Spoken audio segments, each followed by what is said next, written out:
Sepuh dalam kisah Darah Biru. Sandiwara Saur Sepuh dalam kisah Darah Biru ini akan mengisahkan asal mulanya seorang tokoh dikjaya, Brahma Kumbara, satria sejati, pujaan rakyat Madangkara. Ada orang. Mana? Mereka lepat di atas genting. Waduh, pasti penjahat lagi. Mban, kamu cepat masuk ke peladuan Gusti Putri. Bersikap wajar saja, seperti tidak ada apa-apa. Ya. Iya. Siapa kau? Kamu pakai topeng. Pasti anggota perusuh. Mana Tumenggung Gardika? Hei, kamu perempuan ya?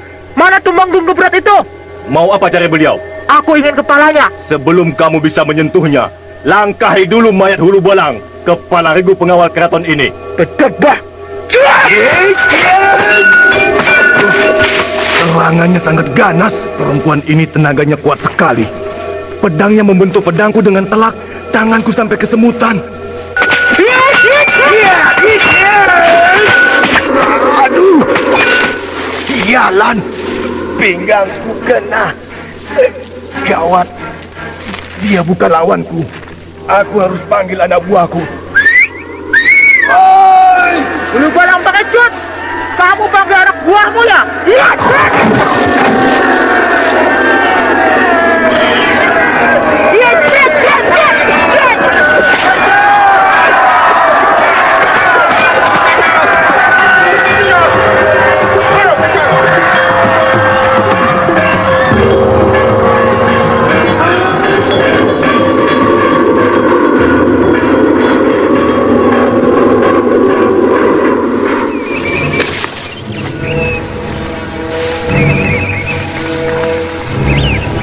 Siapa di luar?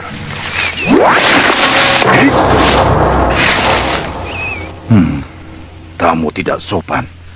Datang tanpa permisi. Ditanya malah melempar pisau. Hah? Pisau emas. Siapa Anda yang di luar? Pisau Andakah ini? Pisau emas pendek bermata berlian dan tertera cap kerajaan. Matamu ternyata sudah buta, Gutawa. Oh, Dewi Sekar Alim. Selamat datang. Anakku Utari telah tiada. Gutawa, kamu biarkan anakku jadi liar dan mati tidak dalam lindunganmu. Jangan salah paham, Sekar Alim.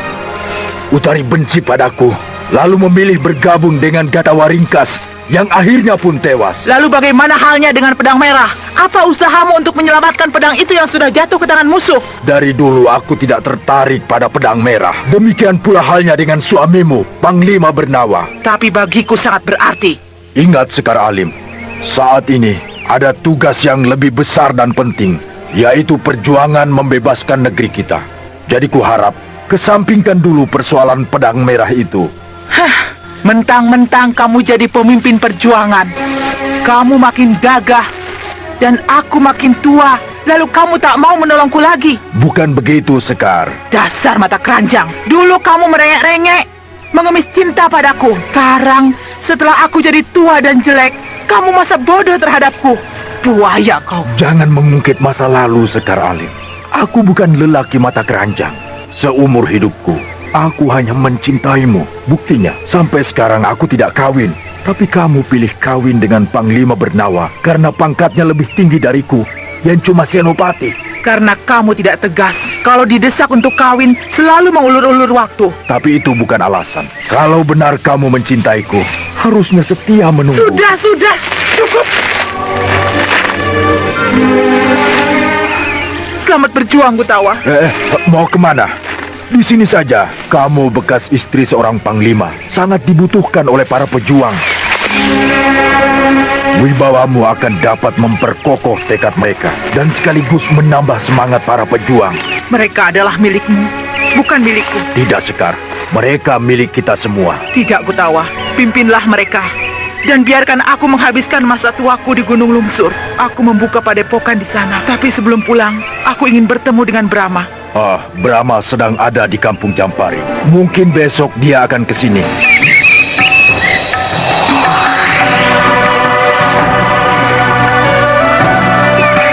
Rama, kita semua telah menjadi rakyat jelata. Maka kamu tak perlu lagi menyebutku Gusti Paduka. Sebab aku bukan lagi ibu panglima, melainkan seorang ketua padepokan. Aku lebih suka dipanggil Eyang Putri. Iya, Eyang Putri. Apakah pedang biru masih ada padamu? Masih, Eyang Putri. Syukurlah. Bila mana Eyang Putri menghendakinya, akan saya bawa ke sini. Tak perlu, Brahma. Pedang biru itu sudah jadi milikmu. Jagalah baik-baik. Iya, Eyang Putri. Ternyata Juragan Gotawa ini pandai bersandiwara dan setia memegang rahasia. Beliau sebetulnya tahu saya menyimpan pedang biru, tapi pura-pura tak tahu. Sebab aku tidak berkepentingan dengan pedang biru, Brahma. Dan sekaligus untuk menjaga keselamatannya. Iya, Juragan. Nah, Brahma, keinginanku untuk bertemu denganmu sudah terlaksana. Sekarang aku mau pulang. Maaf. Sebelum Eyang Putri pulang, sudilah menjawab sebuah pertanyaan saya. Apa itu? Mengapa begitu mudah Tuanku Panglima Bernawa memberikan pedang biru kepada saya? Padahal jelas antara tuanku dengan saya tak ada hubungan apa-apa. Beliau lakukan itu sesuai dengan pesan pemilik pedang merah dan biru. Siapa pemiliknya, Eyang Putri? Astagina. Suamiku memanggilnya kakek Astagina. Dewi Sekar Alim bercerita kepada Brahma bahwa ketika suaminya pulang dari kerajaan Niskala, sehabis menghadiri undangan kenegaraan, beliau diserang oleh gerombolan panah besi. Panglima Bernawa hendak ditangkap dan ditawan untuk diminta uang tebusan. Dalam keadaan kritis, beliau ditolong oleh kakek Astagina yang berkat pedang merah dan biru yang dimilikinya berhasil menumpas gerombolan itu. Sepasang pedang itu lalu diserahkan kepada Panglima Bernawa dengan pesan harus diberikan kepada cucu lelaki dan perempuan dari kakek Astagina. Pedang biru untuk cucu lelaki yang nantinya akan mencegat sang Panglima. Tidak pakai baju, rambut lurus, bertai lalat di telinga kiri, dan pangkatnya juga Panglima. Jelas maksudnya adalah Brahma kecil, sedang pedang merah untuk adik perempuan Brahma, yaitu Dewi Mantili.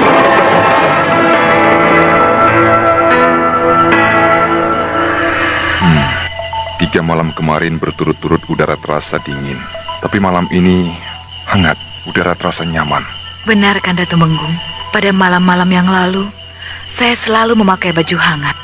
Tapi malam ini, rasanya badan hamba segar. Ada orang di atas genting rumah kita. Oh, benarkah? Iya, satu orang. Apa maksudnya? Apakah dia pencuri? Kanda belum tahu. Dinda Gayatri, ambil cangkir itu. Cangkir? Untuk apa, Kanda? Akan Kanda lempar dia pakai cangkir. Hati-hati, Kanda. Lihat! Hebat, dia menangkis cangkir dengan pedang. Coba sekali lagi. Lihat! Hebat. Hei! Dia! Dia menantang aku. Jangan, Kanda. Orang itu mengembalikan cangkir dengan cara melemparkan senjata rahasia. Untung bisa kutangkap. Kalau tidak, cangkir yang bagus itu bisa hancur pecah kena lantai. Suara perempuan, Kanda. Rasanya aku kenal suara itu. Iya, seperti suara... Mantili! Mantili, anakku. Kemarilah, nak. Ibu rindu. Apa kabar, Ibu? Kamu nakal. Sini anak nakal. Ramanda? Anak bandel, senangnya menggoda ayah. Kamu ini keterlaluan, Mantili. Sudah lama tidak pulang, sekalinya pulang, datangnya malam hari seperti pencuri. Kalau tidak menggoda Ramanda dan Ibu, tidak puas. Dengan riang, Mantili menceritakan kisah pertemuannya dengan Brahma kakaknya. Di samping itu, Mantili juga melaporkan keadaan Madangkara yang kacau balau karena kebodohan dan penyelewengan para pejabat keraton. Mantili lalu minta jabatan kenegaraan kepada ayahnya, lalu minta ditugaskan ke Madangkara untuk memperbaiki keadaan pemerintahan. Ardalepa setuju dan akan mengajukannya kepada Sri Baginda.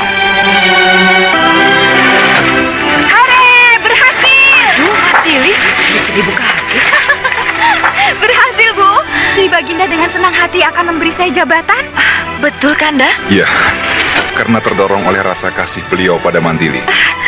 Saya ingin minta jadi senopati, Senopati itu kan jabatan untuk lelaki, sebab itu pangkat dalam pasukan perang. Apa salahnya, Bu? Saya sanggup jadi senopati. Kalau mau diuji, boleh. Semua senopati yang ada di kerajaan Kuntala ini boleh diadu dengan saya.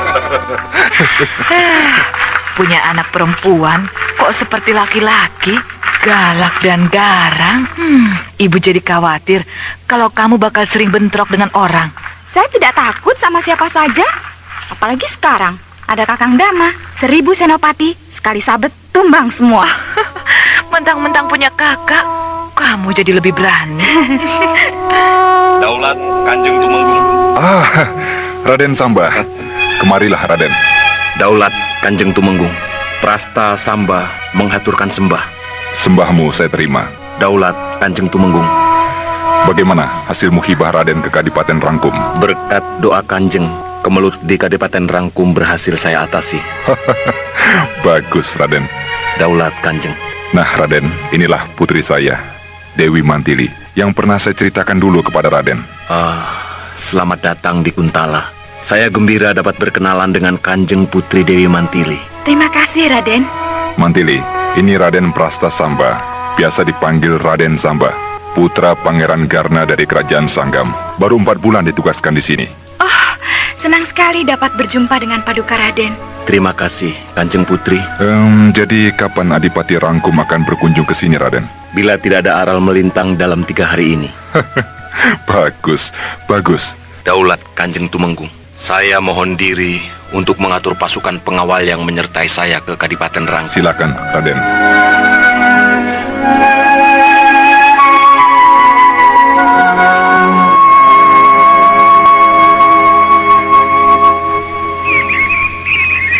Kaspar, Rastam, Ya, panggil Gotawa ke sini. baik, Paduka.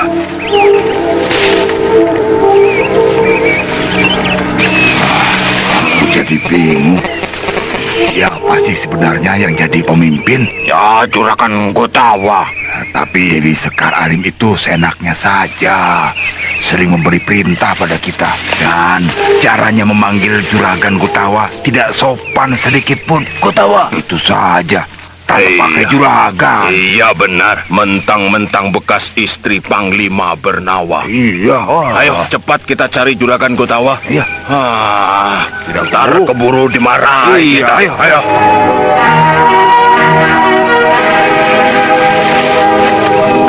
Gotawa, aku bermaksud untuk memulai aksi unjuk gigi dengan cara menyerbu sebuah desa. Menyerbu desa? Penduduk desa adalah bangsa kita, Sekar. Bukan untuk menyakiti rakyat, cuma sekedar mendudukinya. Tujuannya apa? Untuk mengetahui bagaimana sikap keraton. Tentu saja mereka akan menggempur kita. Kita lawan. Jangan ngawur, Sekar Alim. Pasukan tempur kita masih hijau, baru merangkak, belum kuat, belum saatnya dihadapkan pada suatu pertempuran besar. Modal kita keberanian. Berani kalau tanpa perhitungan bahaya, Sekar Alim. Mereka sudah jenuh Gotawa. Tiap hari hanya latihan. Mereka ingin perang yang sebenarnya. Tapi maju ke medan perang dengan satuan tempur yang setengah matang adalah sama saja dengan bunuh diri. Ternyata kamu penakut, Gotawa. Lebih baik dikatakan penakut daripada melakukan pekerjaan yang sia-sia. Ketahuilah, Sekar Alim, musuh jumlahnya 10 kali lipat dari kita. Senjatanya lengkap, terlatih baik, dan sudah berpengalaman. Sedang pasukan kita, Kalau tidak dicoba, kapan bisa punya pengalaman? untuk sekedar cari pengalaman, bisa dicoba dengan bergerilya, perang kucing-kucingan. Maksudmu bagaimana? Begini, kita serbu pasukan musuh yang sedang dalam keadaan lengah. Misalnya saat sedang istirahat, atau baru pulang dari patroli. Nah, sesudah menyergap, secepatnya kita menyingkir untuk menghindar dari bala bantuan yang lebih besar. Wah, lama Gotawa. Perjuangan kemerdekaan itu memang lama, Sekar. Tidak bisa seperti main sulap sekali jadi.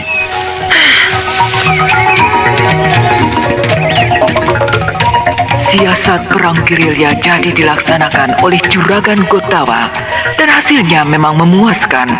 Kaspar dan Rastam yang memimpin penyergapan mendapat pujian dari Juragan Gotawa dan Dewi Sekar Alim.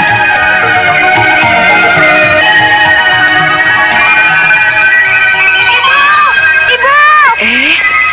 Jangan teriak-teriak. Iya, kamu ini Mantili. Kebiasaanmu di pengembaraan belum bisa hilang. Ini keraton, bukan hutan belantara. Maaf, Ramanda, Ibu? Ayo, cepat ceritakan. Apa pangkatmu? Senopati. Ah, Senopati? Ya, permohonan saya untuk jadi senopati dikabulkan. Betul, Kanda Tumenggung? Betul, Dinda. Tak seorang pun berani menyanggah keputusan Baginda ketika Baginda menyatakan dengan resmi bahwa Mantili diberi pangkat senopati. Semuanya takut, sebab saya kesayangan Baginda. Lalu kapan kamu akan dilantik? Harus diuji dulu, Bu, di Tambak Segara. Tambak Segara? Apa itu, Kanda? Itu tempat menguji para calon perwira angkatan perang. Jangan takut, Bu. Saya sudah siap. Biar mereka tahu siapa Dewi Mantili.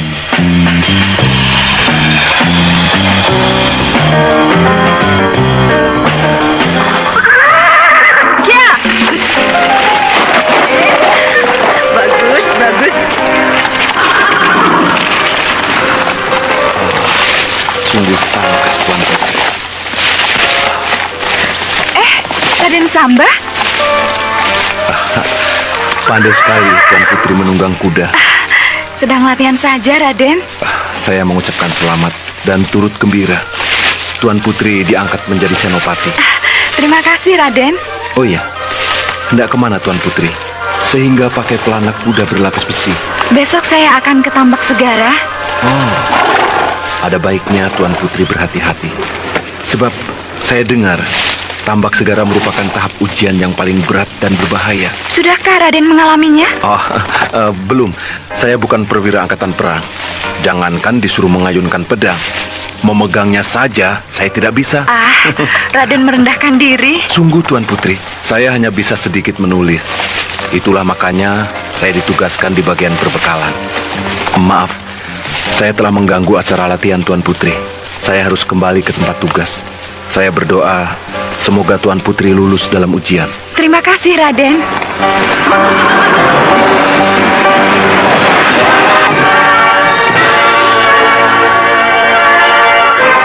Demikianlah Mantili menjalani ujiannya di Tambak Segara dengan hati tegar. Ujian itu memang sangat berat. Semuanya ada 9 tahap.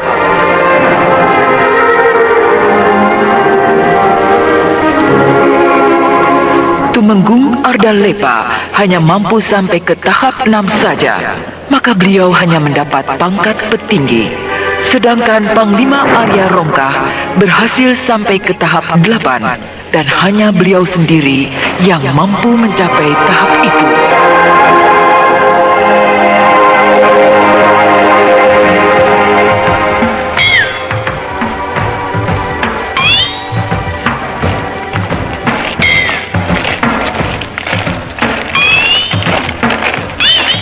Itulah gupiknya Repus, Paduka Senopati Kendala.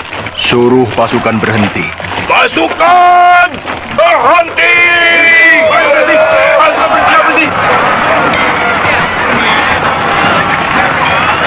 Di mana kamu diserang pasukan perusuh? Di sini, Senopati. Dari mana mereka muncul? Dari 4 penjuru. Mereka menyerang mendadak, sehingga saya dan pasukan tidak sempat berbuat apa-apa. Mereka bertempur dengan sangat cepat. Cara tempurnya liar ataukah teratur? Teratur, Senopati. Seperti layaknya pasukan perang yang berpengalaman. Berarti di belakang mereka ada seseorang yang melatih, yang mengerti siasat perang. Benar, Senopati.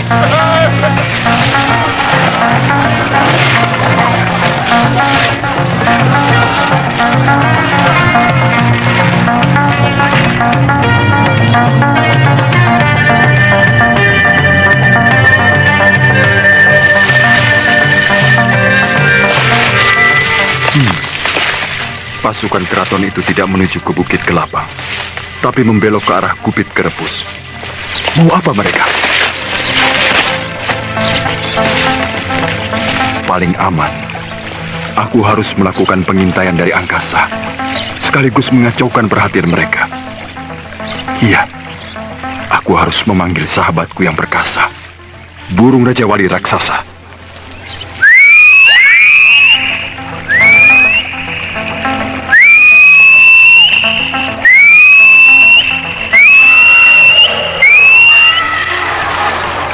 Hah, itu dia. Ahoy! Kemarilah temanku!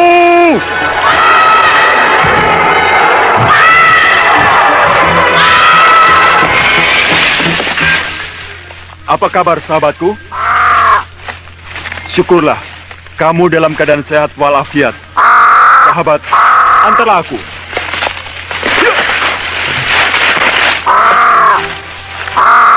Bawalah aku terbang. Kita akan bersiar kembali di angkasa sambil melakukan sedikit pekerjaan.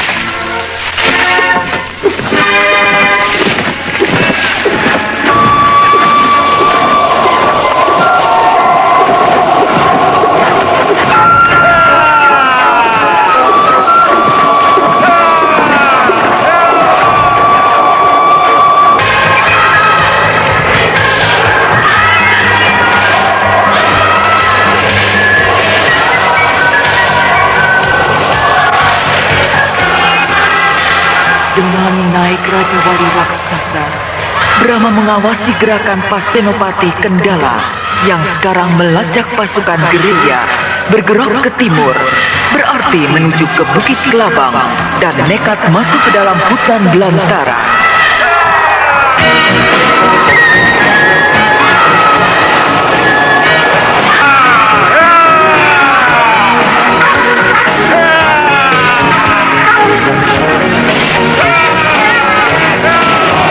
Brahma menyuruh Raja Wali raksasa menunggu pasukan itu keluar dari dalam hutan kembali.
Kita sudah keluar dari hutan yang membosankan itu. Ini daerah apa namanya Hulu Balang? Hamba tidak tahu, Tuan Senopati. Suatu dataran cadas berkapur, sangat luas, gersang dan tandus.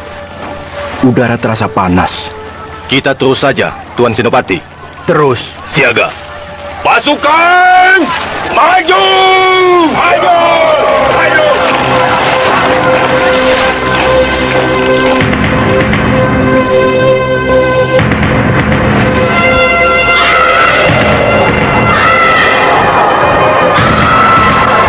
Benar kawan, pasukan keraton itu bandel, tapi juga berani. Mereka terus bergerak. Ayo, kita usir mereka sebelum sampai di wilayah Bukit Kelabang.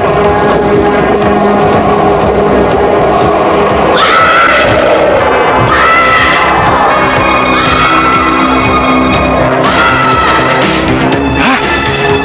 Apa itu? Apa itu di angkasa? Oh, Dewata yang agung. Apa aku tidak bermimpi? Ada burung raksasa. Oh, ada orangnya. Ada dewa sedang menunggang burung Raja Wali. Bukan dewa. Malaikat. Oh, menuju ke sini.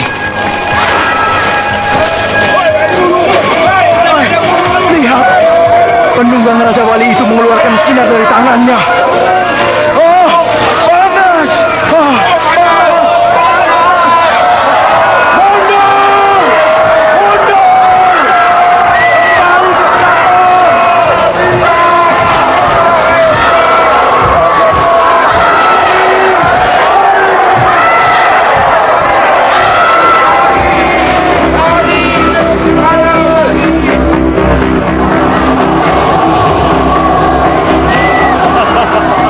Pasukan keraton itu bubar. Mereka sudah ngacir. Ayo kawan, kita juga pulang.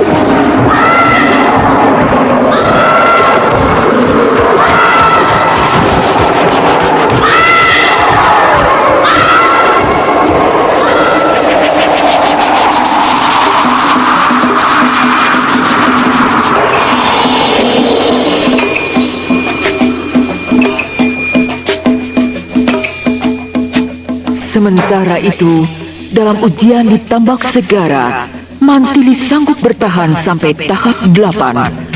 Tahap-tahap yang sudah berhasil dilewatinya adalah 1. Menghadapi serangan ratusan panah dan tombak dari segala penjuru. 2. Diserbu 10 babi. 3. Melawan 10 pasukan berkuda yang bersenjata pedang. 4. Menghadapi 10 banteng. 5. Diserang 10 perahu besar. 6. Menghancurkan manusia besi. 7. Bertarung melawan 5 orang sakti di ruang sempit. 8. Melawan ular raksasa. Pada tahap ke-9, yaitu menghadapi gurita raksasa, Mantili sudah tak berdaya. Untung Raden Samba menjemputnya ke Tambak Segara.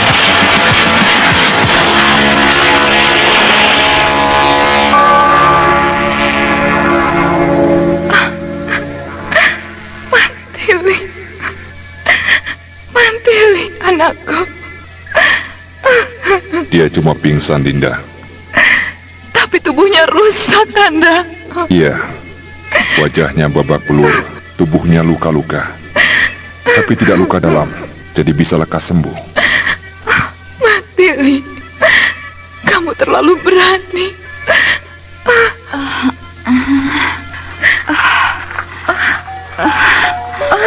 Dia bangun. Ibu Ramanda. Mantili, anakku. Di mana saya ini, Bu? Kamu sudah di rumah, Nak. Mana guritanya? Apa? Gurita? Ya, tadi saya bertarung dengan gurita raksasa. Sudah tak ada lagi, Mantili. Jangan banyak bergerak. Tubuhmu masih lemas. Perlu banyak istirahat.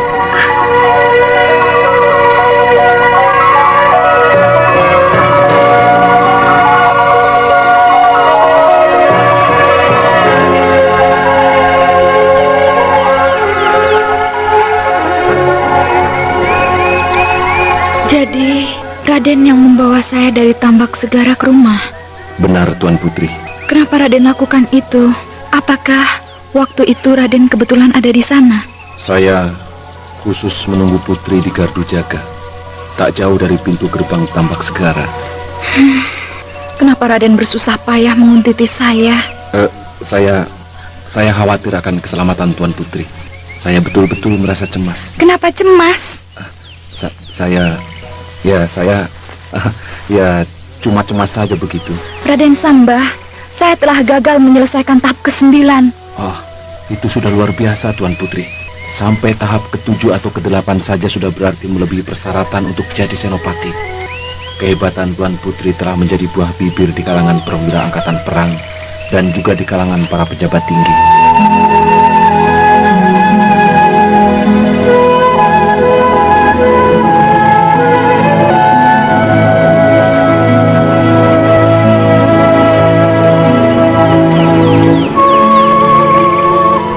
Tumenggung.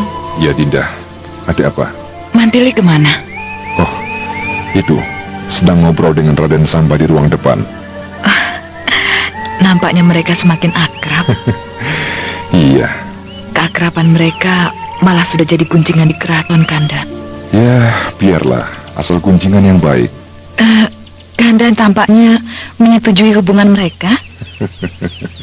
Keakraban mereka kan hanya baru sampai tahap saling menyukai satu sama lain. Belum menjurus ke asmara. Iya, tapi lama-lama bisa loh, Kanda. Iya ya.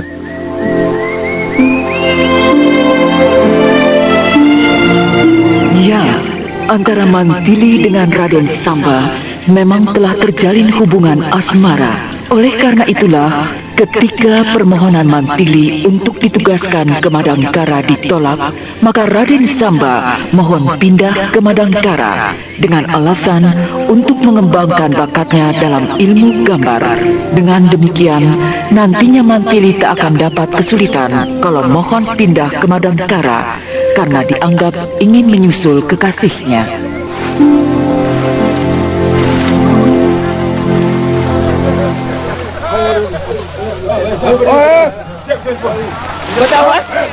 Ya, Sekar Alim. Pasukanku sudah siap berangkat. Sekarang juga. Tujuanmu tetap ke Cadas Ngampa? Ya. Baik, berangkatlah. Tapi jangan terlalu bernafsu untuk menghabiskan musuh. Gempur mendadak dan cepat menyingkir. Lalu tinggalkan tempat bekas pertempuran itu jauh-jauh. Baik.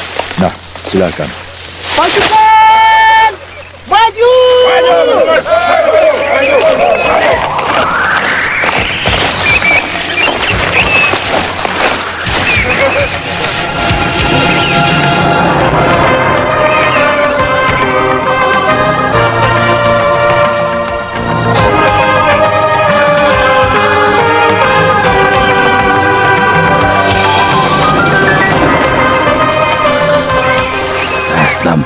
Pasukan Dewi Sekar Alim kok bukan seperti pasukan pejuang. Lalu seperti apa? Seperti pasukan Garong. Wes ngawur kamu. Coba lihat saja tampang-tampang anggota pasukan itu sangar-sangar seperti gerombolan begal. Dasar kamu tidak senang pada mereka, Kaspar. Habis mereka sombong-sombong. Ya biar saja sombong. Asal tetap setia pada perjuangan kemerdekaan di tanah air ini.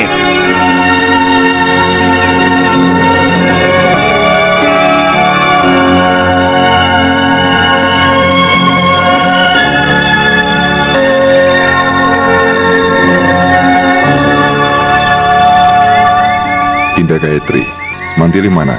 Itu di dalam. Sejak Raden Samba pergi ke Madangkara, dia jadi agak lain, Kanda. Wah, anak kita sudah mulai kena penyakit, Kanda. Penyakit apa? Kanda suka pura-pura, seperti tak pernah muda saja. Oh, penyakit asmara atau penyakit cinta? Dua-duanya, Kanda. Anak yang garang dan bengis itu kok bisa luruh oleh kasih terhadap lelaki?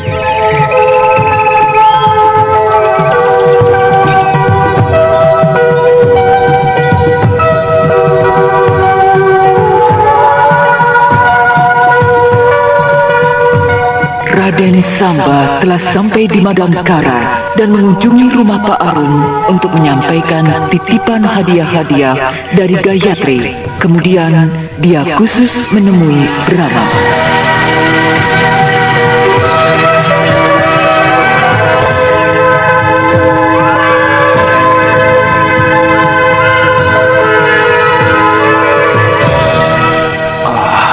Dewata yang agung, saya bahagia sekali dapat berjumpa dengan saudara Brahma yang gagah perkasa. Perkenalkan, saya Samba, sahabat kental Gusti Putri Dewi Mantili. Oh ya? Iya, dan sekarang Gusti Mantili telah menjadi senopati. Senopati? Senopati? Oh, Dewata yang agung, terkabullah keinginanku. Waduh, betapa gagahnya dia jadi senopati, sebab Mantili sangat cantik. Betapa gembira aku mendengarnya. Saudara Brahma, saya juga ditugaskan Kanjeng Gusti Tumenggung Ardalepa untuk menyampaikan surat ini. Oh, terima kasih Saudara Samba. Akan saya baca sekarang juga.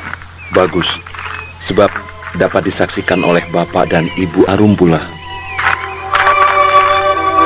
Brahma anakku, pembawa surat ini adalah Raden Prastasamba, seorang kepercayaanku yang menjabat kepala perbekalan di keraton kerajaan Kuntala. Karena permohonan Mantili untuk ditugaskan di kerajaan Madangkara mendapat hambatan, maka aku mengirim Raden Samba bertugas di Madangkara. Kamu tak usah ragu-ragu, karena Raden Samba adalah berada di pihakku. Percayalah kepadanya, seperti kamu percaya padaku. Ramanda, Tumenggung Ardalepa. Oh, jadi Anda pejabat tinggi keraton. Maaf, saya telah berlaku kurang sopan. Saya juga mohon maaf. Saya juga mohon maaf, Raden. Sudahlah, jangan menyembah. Saya hanya seorang pemuda biasa yang sedang menimba ilmu pengetahuan tentang ilmu gambar. Oh, iya, selamat datang di Madangkara, Raden. Terima kasih.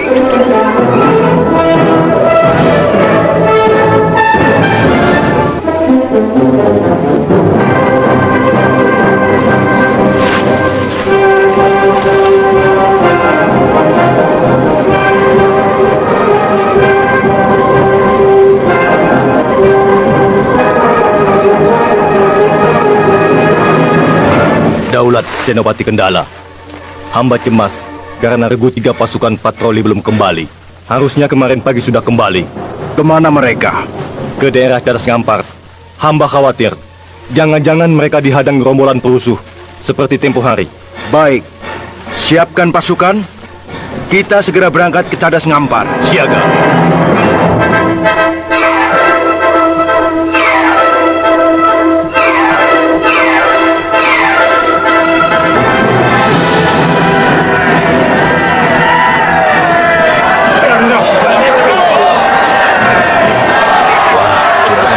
Pasukan Dewi Sekaralim datang.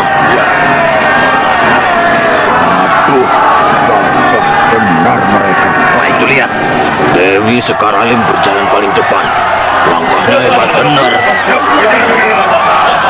Gotawa, beres. Musuh binasa. Penyergapannya di mana?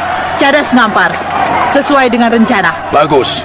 Seorang pun tak ada yang lolos, sebab mereka dijepit oleh pasukanku. Seharusnya kau biarkan 1-2 orang lolos, supaya bisa lapor ke keraton. Dengan begitu, mereka tambah panik. Bagaimana mungkin?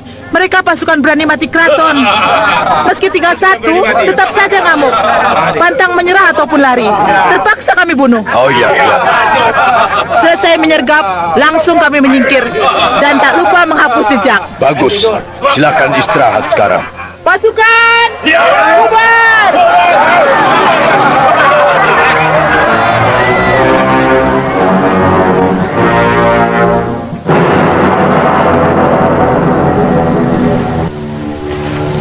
Hei, Rastam. Benar tidak kataku? Pasti pasukan Dewi Sekar Alim telah berlaku kejam. Semua musuh dibunuh. Oh, katanya musuhnya pantang menyerah. Oh, tidak. Aku tahu betul, yang diserang itu pasukan patroli keraton biasa. Penakut kalau ada jalan lari, pasti mereka kabur. Aku yakin semuanya sengaja dibunuh, sebab kamu tahu sendiri kan, Dewi Sekar Alim sangat benci dan dendam pada pasukan keraton. Oh iya, benar. Betapa murka dan terkejutnya Senopati Kendala ketika menyaksikan bahwa semua anggota pasukan Regu 3 telah jadi mayat karena dibantai. Langsung diperintahkannya untuk melacak gerombolan perusuh untuk dihancurkan. Tentu saja pasukan Senopati Kendala tak berhasil menemukan gerombolan perusuh itu. Mereka hanya menjumpai Kaspar dan Rastam di tengah perjalanan. Langsung disergap. Jangan bergerak! Kalian berdua ditangkap. Apa salah kami? Iya. Kalian berdua anggota pasukan perusuh. Bukan, kami tukang nyangkul. Jangan bohong. Lihat nih pipiku. Codet karena sabetan pedangmu. Wah, ngawur saja. Kapan aku bentrok dengan kamu? Kapan? 10 hari yang lalu. Kalian bersama pasukan perusuh mencegat kami di Gupit Kerepus. Wah, Tam, kau nih. Iya, aku ingat sekarang. Dia itu yang melarikan diri. Bagaimana? Lawan saja. Mereka cuma 10 orang. Berani. Iya, Berani? Ayo serang duluan. Ayo. Ya,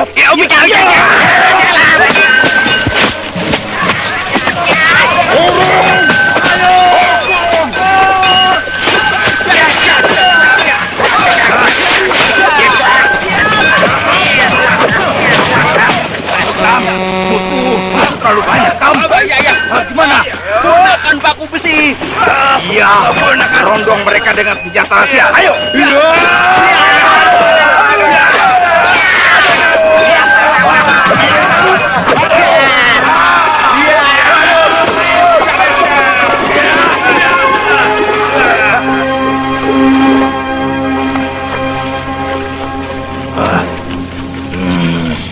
Mampus semuanya.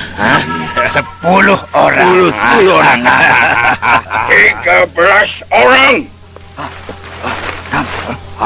Hantu. Hantu. Bukan hantu. Kami makhluk biasa. Hei, manusia biasa. Anggota pasukan keraton itu bukan 10 orang, tapi 13 dengan kami. Tunggu. Kalian itu orang atau orang-orangan, ha? Yang satu kecil, cebol, yang tengah gembrot kayak gentong, sedang yang terakhir, wah ya ma, itu tinggi kurus kayak lidi. Jangan banyak mulut, penusuh. Ayo, kau tangkap. Oh, lok. Hampir saja. Gila, tangannya sekali gerak keluar angin kencang. Pasti mereka dari rimba persilatan. Daripada mati konyol, kita serang duluan, Tam. Ayo, Tam.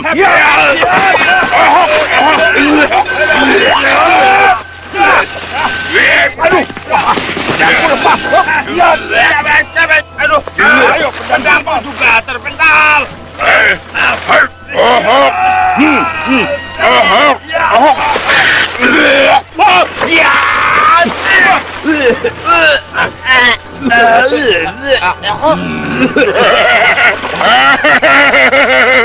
Silakan muntah darah terus. Hei, sini, kau patahkan kaki tangan kalian satu-satu. Habis sudah.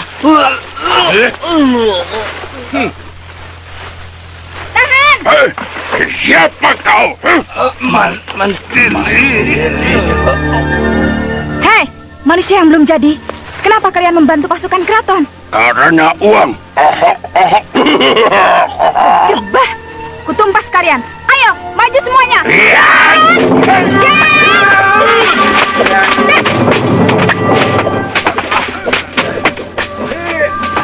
Mantili, tampaknya cuma enteng. Lihat itu. Yang menghadapi hanya si gembrot. Yang lainnya cuma berdiri menonton. Waduh, Mantili dan si Gembrot akan mengadu jiwa. Mereka mengerahkan ilmu simpanan. Keduanya berdiri mematung, saling berhadapan. Iya, tangan kanan Mantili menunjuk lurus ke depan. Tangan kiri melipat di dada.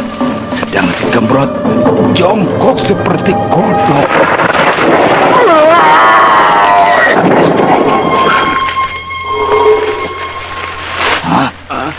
Si Gembrot mampus. Tubuhnya hitam, gosong. Lihat tuh, Mantili sudah saling berhadapan dengan si Cebol. Mantili mengeluarkan ilmu yang tadi. Ilmu apa itu yang dikeluarkan si Cebol? Kok kedua tangannya menekan tanah, sedang pantatnya diangkat sampai nungging? Aduh, macam-macam.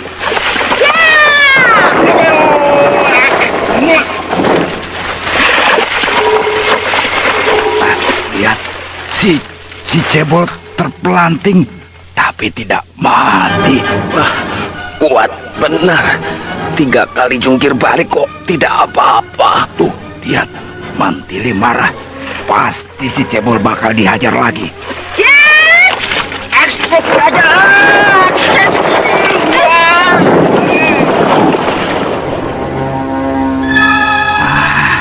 Akhirnya si Cebol tewas juga setelah digempur bertubi-tubi. Kaspar, Lihat, si Sapu Lidi mengeluarkan senjatanya. Iya. Wah, pedang besar panjang. Ukurannya tidak biasa. Itu pedang itu mengeluarkan sinar merah. Waduh, pedang itu mengeluarkan hawa panas. Sangat panas. Panas. Aduh, panas. Badanku terasa dibakar. Ya, waduh, celaka. Panasnya sampai merasuk ke tulang. Jalan satu-satunya untuk melawan hawa panas ialah dengan ilmu Parika. Ya, akan kukerahkan ilmu Parika.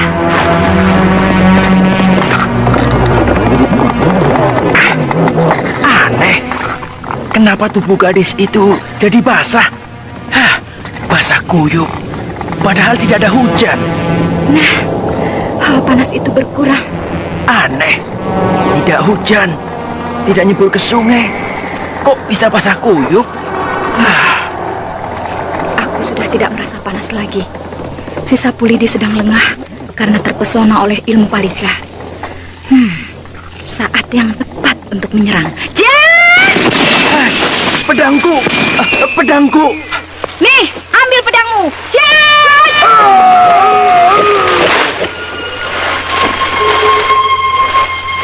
Mampus! Baik, akan kutarik kembali ilmu Parika.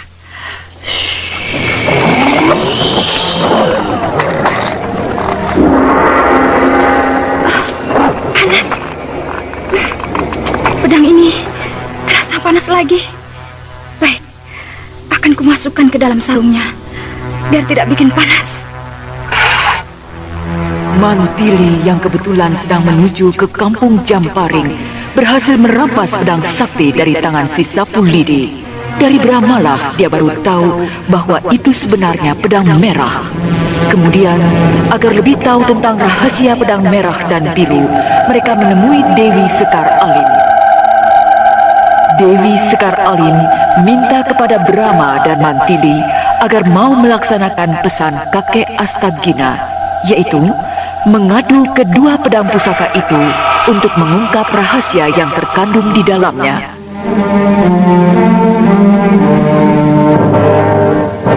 Demikianlah, ketika kedua pedang itu saling ditempelkan, berpancar sinar yang saling menutup dan menyatu. Di samping terdengar suara denging nyaring yang menyakitkan telinga. Tiba-tiba kedua pedang itu patah dan di dalamnya terdapat dua gulungan kertas kecil. Langsung dibaca oleh Brahma. Kertas dari pedang biru berisi silsilah, sedang yang dari pedang merah berupa surat. Akan saya baca.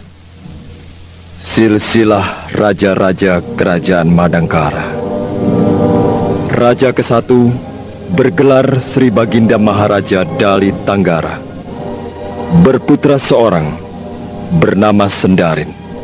Kemudian menjadi raja kedua, bergelar Sri Maharaja Darin Garba. Berputra seorang bernama Ismaya, yang kemudian menjadi raja ketiga, bergelar Sri Maharaja Ismaya Praga. Dalam kurung Astagina. Astagina. Jadi kakek Astagina seorang raja. Saya teruskan. Sri Maharaja Ismaya Praga berputri seorang bernama Malia Arismaya. Loh, itu ibu saya. Ibu Balinga. Malia Arismaya menjadi raja keempat, bergelar Ratu Arismaya. Menikah dengan Pangeran Karmayoga dari Kerajaan Selimbar. Berputra dua orang, Arumbinang dan Gayatri. Arumbinang menikah dengan Asmiwah. Sayalah Asmiwah. Bibi Arum. Baru sekarang saya tahu nama bibi yang asli. Gayatri menikah dengan Kalipah. Turun seorang putra bernama Brahma Kumbara. Selesai. Ayah. Sekarang baca suratnya, Brahma. Baik, Paman. Ratu Arismaya hanya sempat memerintah 3 tahun. Karena digulingkan oleh Tumenggung Harupat yang dibantu Panglima Perang Madangkara sendiri, yaitu Arya Sankar. Aku sangat murka dan berduka. Tapi tak berdaya, sebab golongan perebut kekuasaan itu sangat kuat. Kemudian aku pergi mengembara. Sedang anakku dengan suami serta kedua putra-putrinya menyingkir ke hutan Jamparing yang sekarang menjadi kampung Jamparing. Itulah kesaksianku. Raja Madangkara ketiga, Sri Baginda Ismaya Praga, alias Kakek Astagina. Pendengar yang budiman, kami akhiri Saur Sepuh dalam kisah Darah Biru ini sampai di sini. Sampai jumpa lagi pada kisah lainnya.